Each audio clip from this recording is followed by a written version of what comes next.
Anda kembali menyaksikan Nusantara Economic Update dalam segmen Industri 360 dan kita juga masih akan membahas terkait dengan masa depan dari industri alat kesehatan di Indonesia. Terkait dengan pertanyaan saya sebelumnya, Pak Afi, apakah sebetulnya secara data dan angka multiplier effect yang terjadi karena pemangkasan anggaran pemerintah di beberapa tahun terakhir sudah ada dampaknya bagi tren PHK di industri alat kesehatan?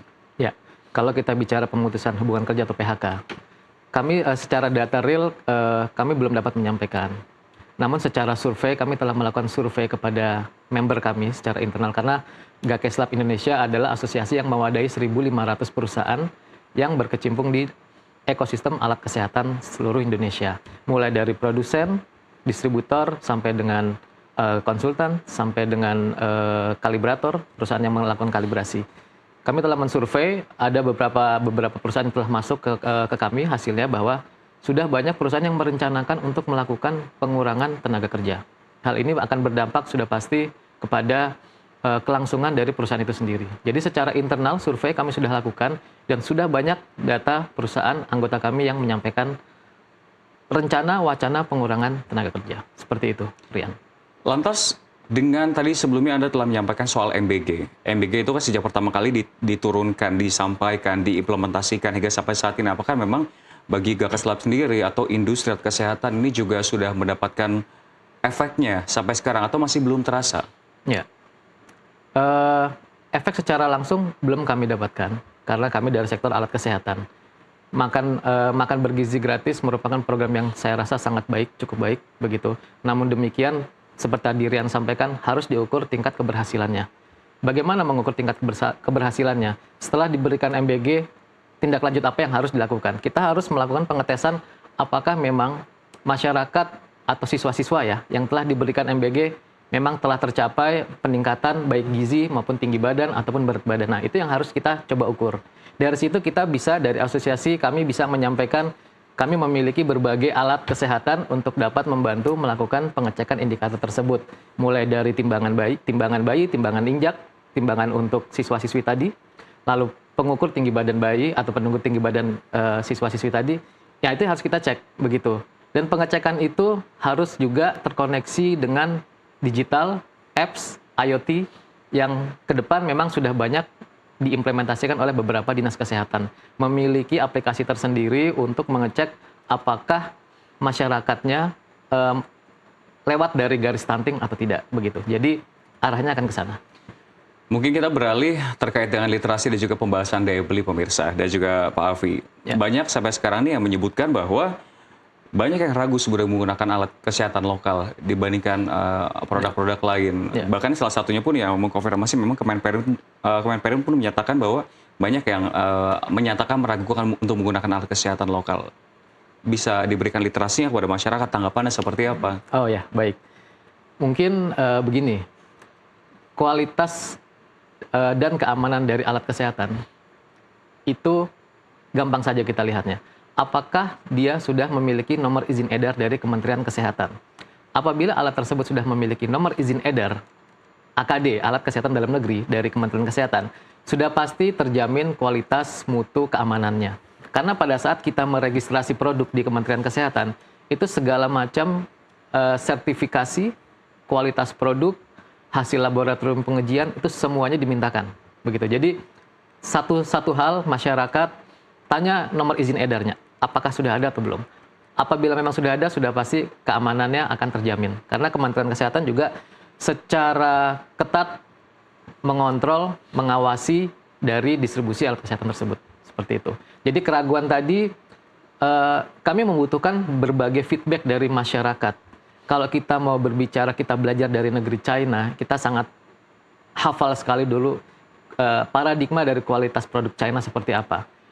Kita sekarang ada di sesi itu, kita sekarang ada di periode itu. Kita membutuhkan berbagai feedback dari masyarakat, kekurangan dari produk kita apa, kelebihannya apa yang harus ditingkatkan dari fitur kita ada di periode itu. Jadi kita harus melewati periode dari feedback tadi yang harus kita dapatkan untuk nanti di R&D kemudian di pabrik masing-masing untuk kemudian diberikan peningkatan fitur, keamanan, dan lain-lain. Sehingga pada saatnya nanti beberapa tahun ke depan produk kita akan jauh lebih baik dari sekarang. Seperti itu. Kita dalam momen transisi, seperti yang tadi Anda sampaikan. Ya. Tentunya ini juga dukungan dari evaluasi dari pemerintah, evaluasi dari masyarakat, regulasi yang mendukung, stimulus yang mendukung. Terkait dengan regulasi, kita kembali membahas soal TKDN. Sebenarnya terkait dengan pemenuhan dari TKDN sendiri, apakah ada beberapa kendala? Mungkin apakah ada di bahan baku, teknologi, SDM, atau skala produksi? Ya. Kita bicara dengan TKDN tingkat komponen dalam negeri. Artinya persentase komponen dalam negeri dibandingkan dengan komponen yang digunakan seluruhnya yang ada dalam satu produk. Itu formula dari TKDN. Artinya yang berperan penting di sini adalah komponen bahan baku dari dalam, dari lokal, raw material, itu yang harus banyak di-provide di dalam negeri. Kondisinya adalah memang ekosistem industri alat kesehatan memang belum sempurna. Seperti itu. Itu adalah challenge bersama yang harus bisa diatasi oleh berbagai pihak, mulai dari pemerintah harus hadir di situ, swasta juga harus berkontribusi di situ, bahkan sampai dengan akademisi universitas juga dapat berkontribusi. Penemuan-penemuan baru, penemuan-penemuan teknologi baru, penemuan raw material yang baru itu bisa membantu pelaku industri untuk mendapatkan alternatif produk apabila masih mendapatkan raw material dari impor.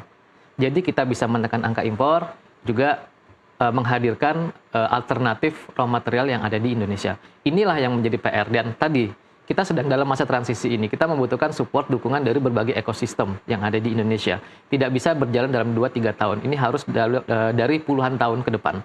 Dan harus secara konsisten. Seperti itu. Kuncinya adalah konsistensi dari pemerintah untuk melakukan penyerapan produk dalam negeri.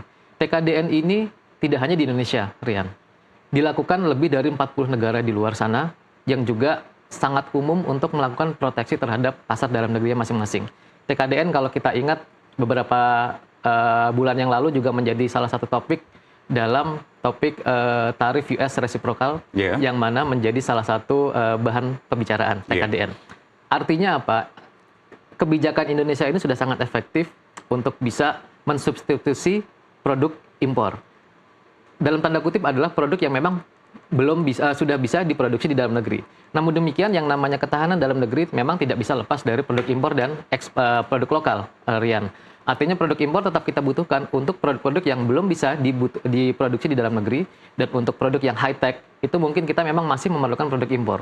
Namun demikian TKDN tadi bisa membantu perusahaan dari asing untuk berpikir, memiliki wacana, dapat melakukan investasi di Indonesia. Seperti itu.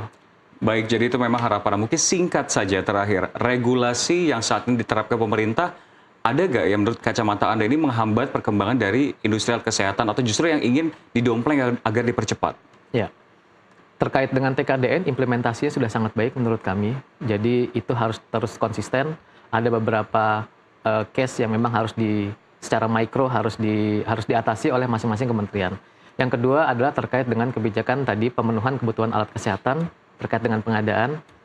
Ini yang harus dipikirkan. Kami memahami bahwa efisiensi ini adalah satu hal yang harus kita capai.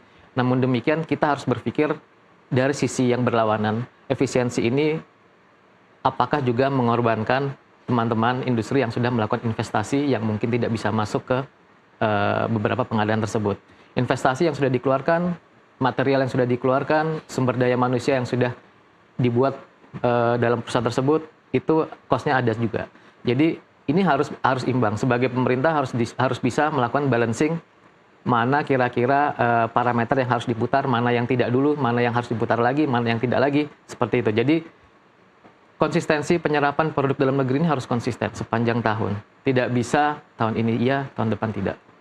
Karena yang namanya pelaku industri membutuhkan kondusivitas iklim industri yang baik, yang kontinuitas, itu juga yang akan memberikan dampak investor asing akan sangat tertarik melakukan investasi di Indonesia. Baik, terima kasih Pak Hafiz. Semoga memang dari berbagai perbincangan dan harapan tersebut, pelaku usaha industri alkes dalam negeri bisa menjadi tuan rumah dan raja di dalam negeri sendiri. Mudah-mudahan. Baik, terima kasih. Itu dia tadi dialog kami bersama Foroman Afisina selaku Direktur PT Inovasi Medik Indonesia, sekaligus Sekjen Gakes Lab. Sehat dan sukses selalu. Terima kasih, Rian.